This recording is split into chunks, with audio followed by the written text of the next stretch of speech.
So, what do children need? All children ultimately need the same things, okay?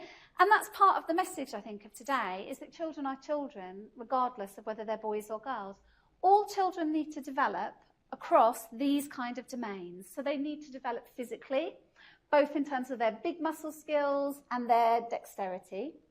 They need to develop their language, their literacy, mathematical skills, problem solving, kind of more complex thinking, sorts of things like strategic skills, social skills, and emotional literacy. All children need to develop across all of those.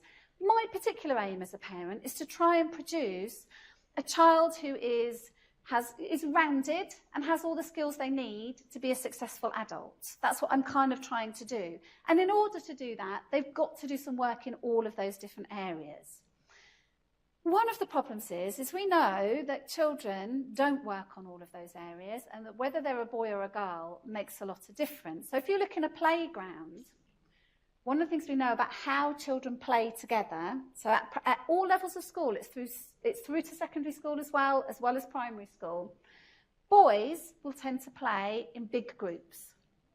They will tend to play physical games, and when they're a little bit younger, not so much the older ones, will tend to play kind of fantasy-based games, okay?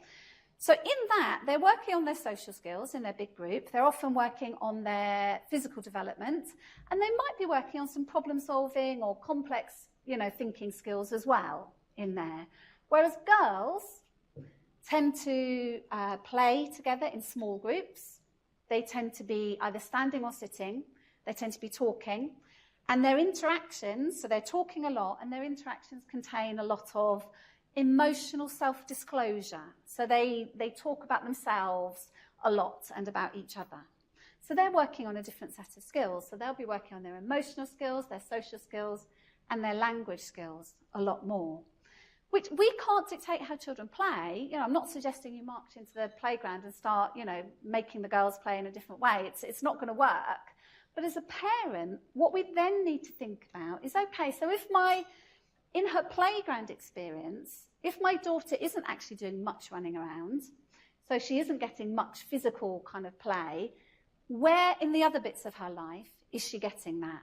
Okay, where is she, is she involved in a sport? Is she getting that in another way? And making sure that we look at their lives as a whole and ensure that there's some roundedness in it, okay, as much as possible.